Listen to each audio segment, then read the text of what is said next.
We're reading through the book of Ecclesiastes for the rest of this month, and so today is the introduction, and I just want to tell you what this book is about, and then we'll go into details as we go through each chapter. If you haven't been through a Bible study with me before, my name is Danielle. I'm a wife, a mom, a youth director, and I just got my master's degree in ministry, and I love the Bible. I love teaching the Bible. We go through books of the Bible. We do one chapter per day where you read it, and then you come back here at night, usually around 9 EST. I post a recap video helping you understand, helping us have a discussion in the comments about what you loved and what you learned, what stood out, what questions you have, because this is a community of people who love Jesus and love each other. And so the book of Ecclesiastes is life is meaningless. And if you just took that and ran with it, it would feel very dark and very pessimistic, which is sort of the tone that you get in the beginning of this book and throughout it actually. But what we realize is that life is meaningless without God.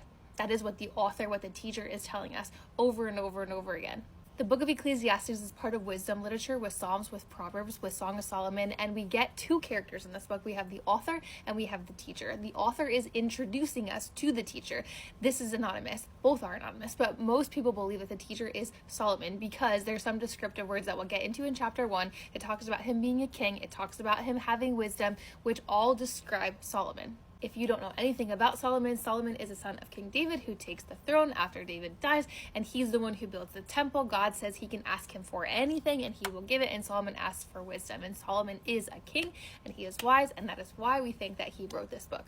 I want you to think of this book as a sermon, a journal, a diary from a man who has tried all of it. He's tried to get purpose from wealth, from achievement, from status, from building things, from all of these pleasures and fleeting things that we try to find meaning in our life. He did all of them, and so he's showing us over and over and over again that apart from God, all of those things are meaningless. And he tells us to find meaning in the small, simple things. There's lots of themes in this book. One, we have to fear God in a fallen, confusing world because we have a tragic reality of the fall. Creation was damaged by sin, and so we eagerly wait the resurrection of Christ.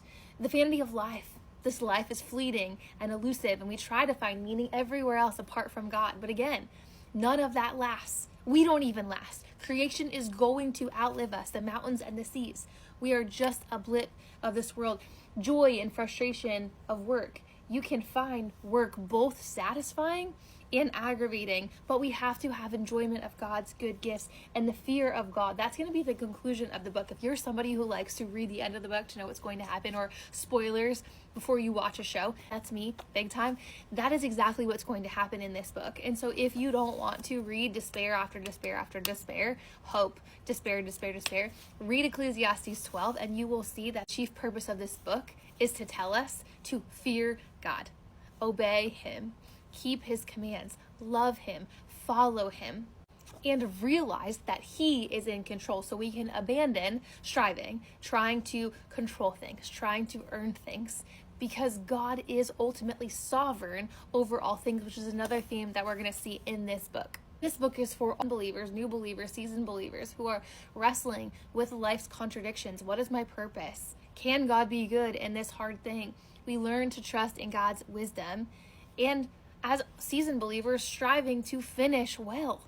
I don't want to give away too much because we will go into depth in some of these themes, some of these key verses, some of these ideas as we go chapter by chapter by chapter. But I want you to see that there is no meaning and there is no truth apart from God. And this foreshadows Christ, who gives our life ultimate meaning, who is the ultimate truth, and who is just so good. So I love you guys. I'll see you tomorrow for Ecclesiastes chapter 1. Let me know if you're in. Let me know what you loved and learned, and I will see you then. Also, I'm recapping this in written form, and so if you go into my main profile, you will go into the links in my bio, and you will see a link for Substack, which is my blog, and you can go there and subscribe and get all of this information just written as a blog. And so I'm excited to do that for you guys.